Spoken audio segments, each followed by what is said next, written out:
नमस्कार, hornbill TV देख रहे हैं आप। मैं हूं आपके साथ विशाल गर्ग। खबरों की शुरुआत करेंगे। सीएम धामी ने देहरादून छावनी के जसवंत ग्राउंड में आयोजित सूर्या ड्रोन ट्रैक 2025 कार्यक्रम में शिरकत की। इस मौके पर सीएम ने ड्रोन प्रदर्शनी का अवलोकन भी किया। कार्यक्रम को संबोधित करते हुए सीएम धामी ने उत्तराखंड को डिफेंस प्रोडक्शन हब के रूप में स्थापित करने का संकल्प भी लिया है। उन्होंने कहा है कि हमारी सरकार युवाओं में टेक्नोलॉजी के प्रति रुझान पैदा करने का प्रयास करने के साथ ही युवाओं को इनोवेशन के क्षेत्र में आगे बढ़ा रही है। साथ ही उत्तराखंड को ड्रोन और रक्षा विनिर्माण के क्षेत्र में अग्रणी राज्यों की दिशा में गंभीरता से भी कार्य कर रही है। सीएम ने कहा है कि उत्तराखंड जैसे भौगोलिक दृष्टि से संवेदनशील राज्यों में ड्रोन तकनीक आपदा राहत कार्यों के लिए वरदान सिद्ध हो रही है। इसलिए हमारी सरकार की कोशिश है कि हमारे युवा न केवल ड्रोन विशेषज्ञ बने, बल्कि नागरिक उपयोग के लिए भी टेक्नोलॉजी आधारित समाधान विकसित करें।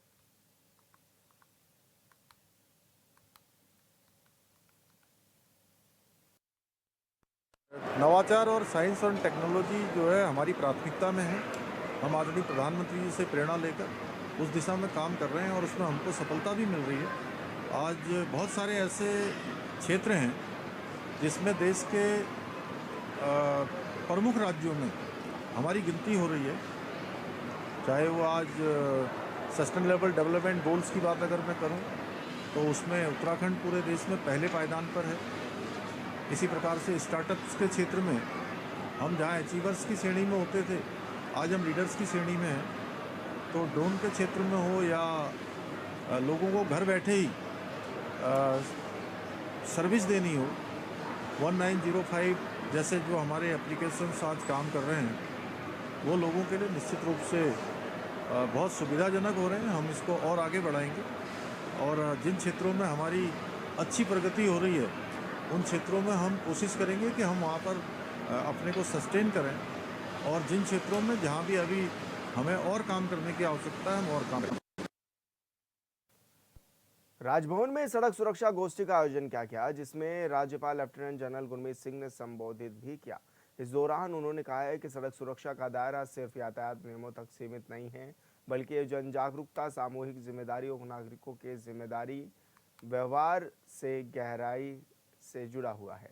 वहीं मौके पर उन्होंने सभी विभागों, शैक्षणिक संस्थानों, मीडिया और सामाजिक संगठनों से सड़क सुरक्षा को एक जन आंदोलन का रूप देने की अपील भी की है।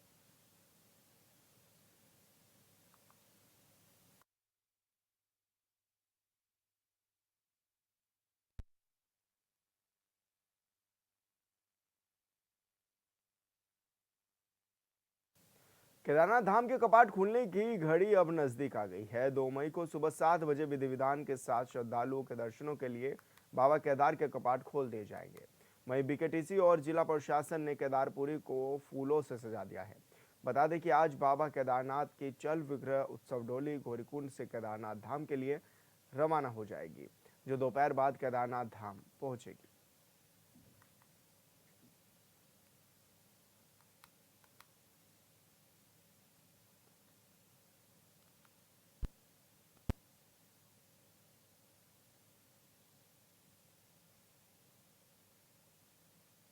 और संवाददाता नीरज कंडारी हमारे साथ फोन लाइन पर जुड़ गए हैं। नीरज, क्या कुछ जानकारी मिल रही है? किस तरह की व्यवस्थाएं देखने को नजर आ रही है केदारनाथ के लिए? विशाल, देखिए, जो 11वें ज्योतिर्लिंग भगवान केदारनाथ हैं उनकी पंच विग्रह उत्सव डोली जो है आज गौरीकुंड से केदार धाम के लिए रवाना हो गई है। पंचमुखी डोली आज दोपहर तक भगवान केदारनाथ की जो धाम है वहां पहुंच जाएगी और कल विधि विधान के साथ सुबह 7 बजे भगवान के श्री केदार के कपाट खोल दिए जाएंगे। वहीं बीकेटीसी की बात करें, चाहे जिला प्रशासन की बात करें, तो कई क्विंटल गेंदे के फूलों से भगवान केदारनाथ जी की धाम को सजाया गया है। और वहीं कल भगवान तुंगनाथ जी जो तीसरे केदार होते हैं उनके भी कपाट खुल रहे हैं। भगवान तुंगनाथ की जो उत्सव डोली है वो कल मक्कू मंदिर से गर्भगृह से बाहर आके भूतनाथ मंदिर में कल रात्रि का प्रवास था। आज चौथा में भगवान तुंगनाथ का प्रवास होगा और कल 2 मई को शुभ लगन अनुसार भगवान तुंगनाथ के कपाट खोल दिए जाएंगे। वहीं केदारनाथ की बात करें तो तमाम व्यवस्थाएं यहाँ पे शासन प्रशासन के द्वारा की गई हैं और तमाम यात्रियों का यात्री यहाँ पे पहुंच चुके हैं और जो पंचमुखी डोली है उसके साथ भी हजारों की तादाद में जो भक्तजन है वो बाबा की धाम रवाना हुए हैं। लेकिन नीरज, जो इतनी बड़ी संख्या में जब केदारनाथ में श्रद्धालु पहुंचेंगे तो व्यवस्थाएं किस तरह से बनी रहे, उसको लेकर क्या कुछ इंतजाम भी किए गए हैं, और साथ ही पेयजल व्यवस्था किस तरह से रहेगी, बिजली व्यवस्था किस तरह से रहेगी, बाकी तमाम जो व्यवस्थाएं हैं उनको लेकर किस तरह से बातचीत कही जा रही है? जी विशाल, देखिए जब बसंत पंचमी को जब शिवरात्रि को भगवान केदारनाथ के कपाट खुलने की तिथि घोषित होती है तो उसके बाद जिला प्रशासन लगातार केदारनाथ धाम की व्यवस्थाओं को बनाने में लगा रहता है। वहीं इससे पहले उत्तराखंड के मुख्य सचिव भी यहाँ पे आए थे, उन्होंने भी तमाम जो व्यवस्थाएं हैं उनको चुस्त दुरुस्त करने के यहाँ पे निर्देश दिए थे। चाहे गढ़वाल मंडल विकास निगम की बात की जाए, चाहे टेंट हो, चाहे लॉज हो, उनकी तमाम यहाँ पे व्यवस्थाएं की गई है कि जिससे कि चाहे हजारों की तादाद में भी केदारनाथ धाम में जो श्रद्धालु आते हैं उनको अव्यवस्था न हो, इसको लेकर तमाम व्यवस्थाएं यहाँ पे की गई हैं। वहीं पेयजल की बात करें, विद्युत लाइनों की बात करें तो उनको कपाट खोलने से पहले ही 15-20 दिन पहले ही यहाँ पे सुचारू कर दिया गया था और तमाम लॉज हैं आपके, चाहे स्वास्थ्य सेवाएं हैं, चाहे पुलिस प्रशासन है, तमाम यहाँ पे लोग पहले से पूरी कार्य में लगे हुए हैं। जी विशाल। बिल्कुल नीरज, बहुत शुक्रिया आपका तमाम जानकारी साझा करने के लिए। लोहाघाट महाविद्यालय के छात्र लंबे समय से रिजल्ट की गड़बड़ी ठीक करने की मांग कर रहे हैं, लेकिन कोई संज्ञान नहीं लिया गया, जिससे आक्रोशित छात्र नेताओं ने पूर्व छात्र संघ अध्यक्ष विवेक पुजारी और छात्र संघ अध्यक्ष ऋतिक टेक के नेतृत्व में महाविद्यालय में तालाबंदी की। इस दौरान प्राचार्य डॉक्टर संगीता गुप्ता, परीक्षा प्रभारी डॉक्टर दिनेश व्यास के साथ कई कर्मी अंदर कैद हो गए और अन्य स्टाफ घंटों बाहर बैठा रहा। छात्र नेताओं ने कहा है कि विश्वविद्यालय और महाविद्यालय प्रबंधन छात्रों के भविष्य के साथ खिलवाड़ कर रहा है। कई छात्र परीक्षाओं से वंचित हो गए हैं। छात्रों की समस्याओं को अनदेखा किया जा रहा है। वहीं हंगामा बढ़ता देख थानाध्यक्ष अशोक कुमार महाविद्यालय पहुंचे और किसी तरह छात्र नेताओं को समझाया। आखिर में विश्वविद्यालय प्रबंधन ने एक हफ्ते के अंदर रिजल्ट की गड़बड़ियों को ठीक करने का आश्वासन भी दिया है।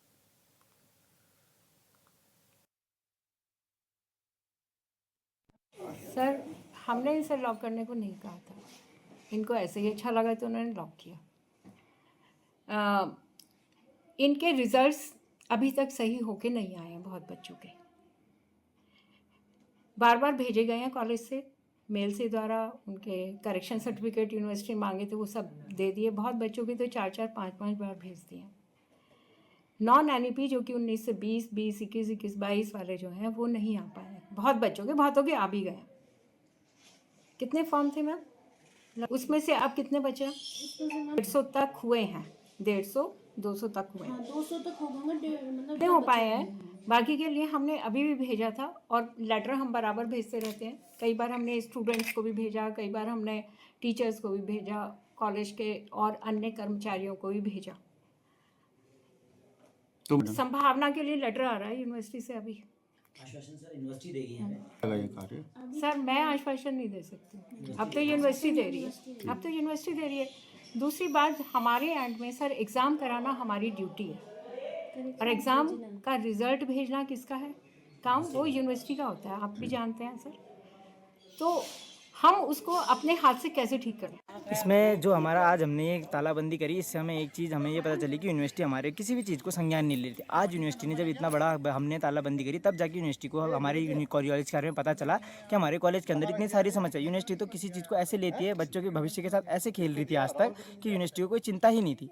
अब हमारा मूल मकसद यही रहेगा कि जब तक हमारे रिजल्ट सही नहीं हो जाते, सारे बच्चों को इंसाफ नहीं मिल जाता, इतने समय से जो बच्चे पेपर दे रहे हैं, अगले पेपर के लिए उनको छोड़ दे रहे हैं, अब जब तक उनको इंसाफ नहीं मिलता तब तक हमारी लड़ाई जारी रहेगी। ये यूनिवर्सिटी के साथ भी जारी रहेगी और कॉलेज के साथ भी जारी रहेगी। जहाँ से हमारे बच्चों के रिजल्ट सही होंगे, अखिल भारतीय विद्यार्थी परिषद और लोहाघाट का छात्र संघ, संपूर्ण छात्र संघ इसके लिए लड़ता रहेगा जब तक सारे रिजल्ट सही नहीं हो जाते। चाहे हमें जहाँ भी जाना पड़े, जिसके आगे गुहार लगानी पड़े, या हमें आंदोलन करना पड़े, उग्र आंदोलन करना पड़े, जो भी करना पड़े, अखिल भारतीय विद्यार्थी परिषद संपूर्ण लोहाघाट इकाई और छात्र संघ लोहाघाट इसके हमेशा लगा रहेगा।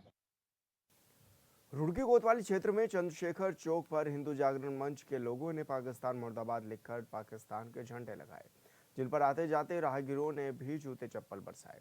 इस दौरान पाकिस्तान के खिलाफ जमकर नारेबाजी भी की गई। बता दें कि पहलगाम में हुई आतंकी घटना को लेकर पूरे देश में गुस्सा देखने को मिल रहा है, जिसके चलते पाकिस्तान के खिलाफ जगह जगह पर विरोध प्रदर्शन भी किया जा रहा है। इसी क्रम में चंद्रशेखर चौक पर हिंदू जागरण मंच के नगर सह संयोजक विशाल गोस्वामी के नेतृत्व में ये प्रदर्शन किया गया है।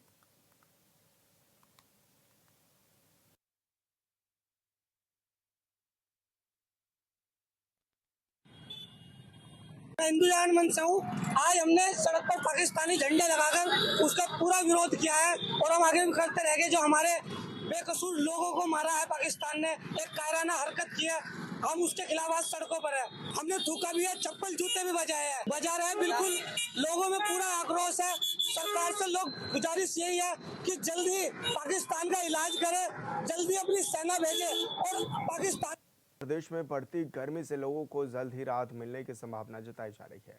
मौसम विभाग ने प्रदेश भर में आज से 6 मई तक हल्की से मध्यम बारिश का पूर्वानुमान भी जारी किया है। साथ ही पहाड़ी क्षेत्रों में बारिश के साथ ही बर्फबारी की भी उम्मीद जताई गई है। विभाग ने प्रदेश के कुछ क्षेत्रों में तेज आंधी की भी चेतावनी जारी की है। वहीं मौसम वैज्ञानिक का कहना है कि लगातार 5 दिनों तक बारिश होने से बढ़ते तापमान में भी कमी आएगी। गौरतलब है कि 3 दिन पहले राजधानी देहरादून में तापमान 38 डिग्री सेल्सियस तक पहुंच गया था, जो वर्तमान में 35 डिग्री के आसपास चल रहा है। इसमें गिरावट आने की भी उम्मीद जताई जा रही है।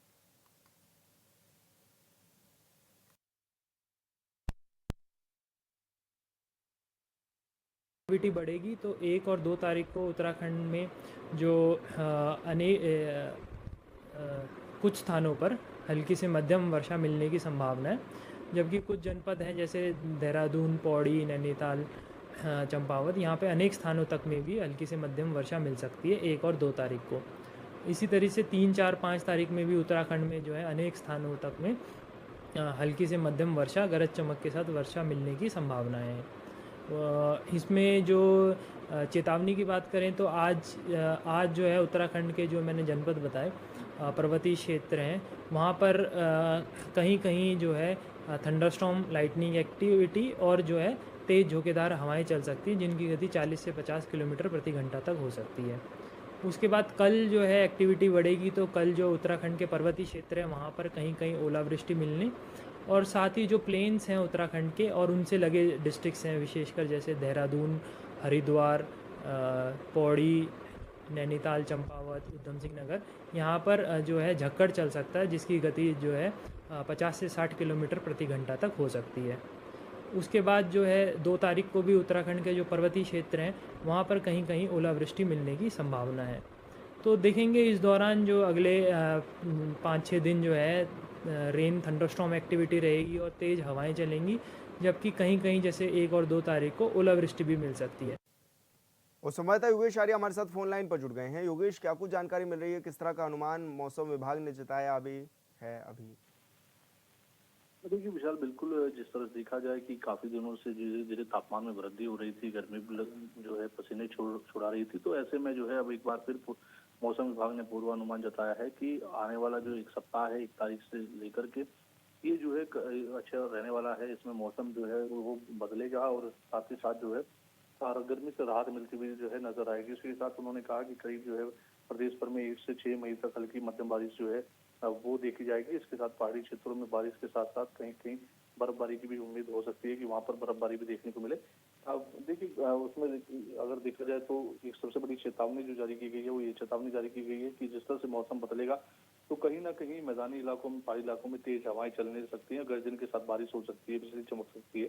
तो ऐसे में एहतियात की आवश्यकता है, क्योंकि जिस तरह से तेज हवाएं चलती हैं तो ऐसे में जो पुराने पेड़ खड़े होते हैं वो कई बार गिरने की स्थिति में रहते हैं। तो ऐसे में मार्गों पर चलते हुए काफी सावधानी की आवश्यकता होती है, पहाड़ी क्षेत्रों में चलते वक्त काफी सावधानी रखनी होती है। तो इसके लिए भी जो है उन्होंने जो है अलर्ट जारी किया है। इसके साथ ही अगर देखा जाए तो तापमान की बात करें तो 3 दिन से 4 दिन पहले अगर राजधानी देहरादून की बात की जाए तो 38 तक तापमान जो है वो पहुंच गया था, लेकिन अब वर्तमान की स्थिति में 35 से 32 तक ये तापमान आ गया है। और आने वाले वक्त में जिस तरह से मौसम में बदलाव देखने को मिलेगा तो निश्चित तौर में तापमान में गिरावट आएगी और लोगों को गर्मी से राहत मिलती हुई नजर आएगी। जी बिल्कुल योगेश, बहुत शुक्रिया आपका तमाम जानकारी साझा करने के लिए। उत्तराखंड के प्रसिद्ध चार धामों में से 2 धामों के कपाट खुलने के साथ ही चार धाम यात्रा की शुरुआत हो गई है। उत्तरकाशी पहुंचे राज्य के सीएम पुष्कर सिंह धामी ने गंगोत्री धाम और यमुनोत्री धाम में पूजा अर्चना भी की। यात्रियों को किसी तरह की दिक्कतें ना हो, इसे लेकर इस बार व्यवस्थाओं पर भी विशेष ध्यान दिया गया है। हम जिला अमरोहा से आए हैं। यूपी से आया हूँ।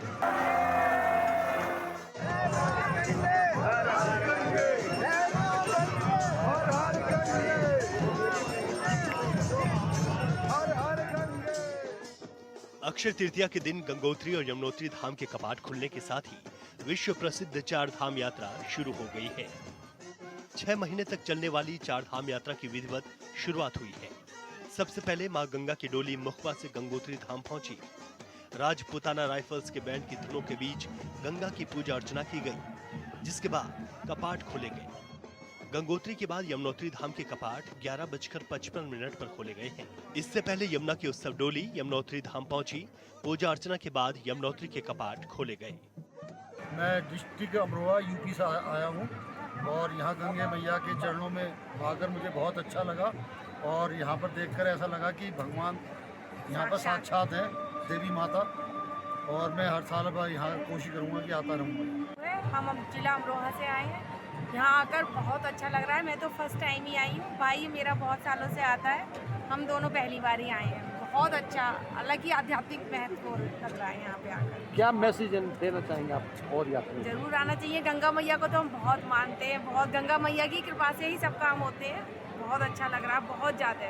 वो अनुभूति बताई नहीं जा सकती, वो फीलिंग बताई नहीं जा सकती। बहुत वर्षों से मैया के दर्शन करने यहाँ हम लोग आते हैं, हमारा पूरा ग्रुप आता है और बहुत अच्छा यहाँ लगता है। और जब से यहाँ सरकार, भाजपा सरकार यहाँ आई है तो पुष्कर सिंह धामी जी मुख्यमंत्री बने हैं, तब से यहाँ की हवा ही बदल गई है।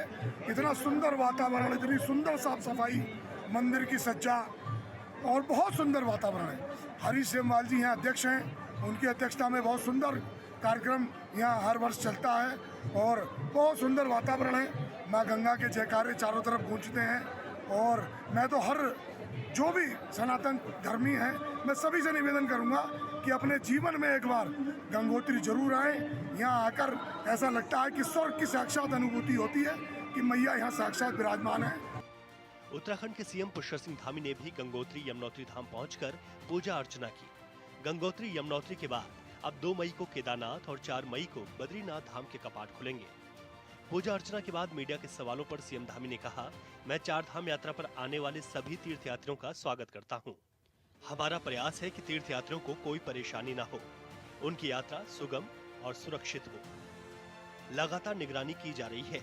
यह धाम हमारे लिए चौमुखी विकास करेंगे। तीर्थयात्रियों की सुरक्षा हमारी प्राथमिकता है। इसके लिए हमने सभी इंतजाम कर लिए हैं और लगातार निगरानी जारी है। पूरी तरह से जिस यात्रा का पूरे देशवासियों को प्रतीक्षा रहती है और उसी प्रकार उत्तराखंड वासियों को इस चार धाम यात्रा को संचालित करने वालों के लिए भी एक महाउत्सव की तरह ये यात्रा होती है। सभी तैयारियां पूरी हो गई है। सभी प्रकार से आने वाले जो तीर्थ यात्री हैं, श्रद्धालु हैं, उनकी यात्रा सुरक्षित हो, सुगम हो, सरल हो, बिना किसी परेशानी के हो, उसके सारे प्रबंध यहाँ पर किए गए हैं। हमारा प्रयास है कि यात्रा विधिवत तरीके से तो नियोजन किया गया है, चाहे वो यातायात का हो, चाहे वो हमारे पुलिस विभाग का हो, सुरक्षा की दृष्टि से हो, चाहे वो हमारा परिवहन विभाग हो, सभी विभाग, पेयजल हो, सड़क वाले हो, सभी अभी काम चल ही रहा है, लेकिन अंतिम चरण पर काम पहुंच गया है। जहाँ जहाँ जैसी जैसी आवश्यकताएं होगी, हम यात्रा को सुगम बनाने के लिए, यात्रा को सरल बनाने के लिए लगातार काम करेंगे। हमारा प्रयास होगा। यमुनोत्री और गंगोत्री धाम में हेलीकॉप्टर से मंदिरों पर फूल बरसाए गए। चार धाम यात्रा शुरू होने से पहले ही 23 लाख से ज्यादा श्रद्धालु यात्रा के लिए रजिस्ट्रेशन कर चुके हैं। सबसे ज्यादा पंजीकरण केदारनाथ धाम के लिए हुआ और सबसे अधिक महाराष्ट्र के श्रद्धालुओं ने रजिस्ट्रेशन कराया है। विदेशी यात्रियों की बात करें तो सबसे ज्यादा अमेरिका के करीब 5000 यात्री और दूसरे नंबर पर पड़ोसी देश नेपाल के करीब 4900 तीर्थयात्रियों ने चार धाम यात्रा के लिए पंजीकरण कराया है। मैं देश भर से आने वाले तीर्थयात्रियों को, श्रद्धालुओं को, सभी को मैं कहना चाहता हूँ कि पूरी तरह से हम चार धामों पर लोगों की आवभगत के लिए, उनके दर्शन पूजन के लिए सभी प्रकार की व्यवस्थाएं की गई हैं। उनकी यात्रा अच्छी हो, कोई परेशानी न हो, सबकी सुरक्षा हमारे लिए बहुत हमारी सर्वोच्च प्राथमिकता है।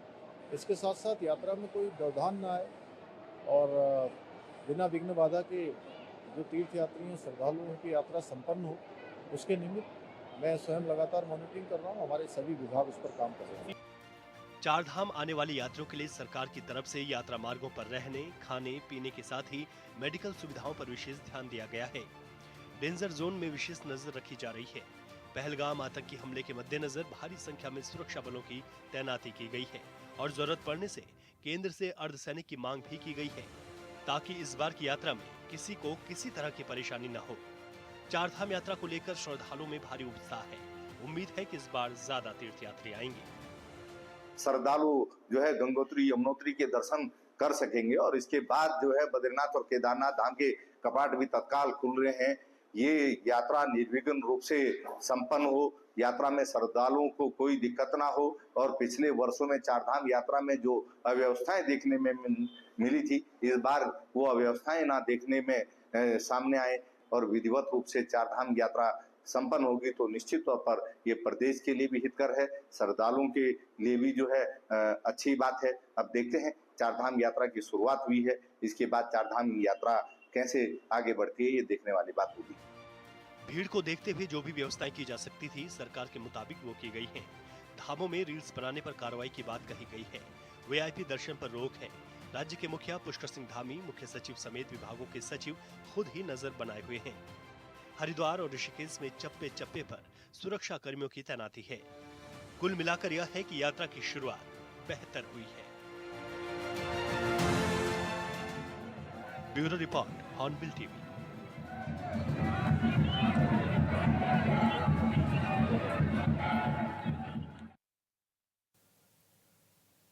और फिलहाल इस बुलेटिन में इतना ही। आप देखते रहिए हॉर्नबिल टीवी। नमस्कार।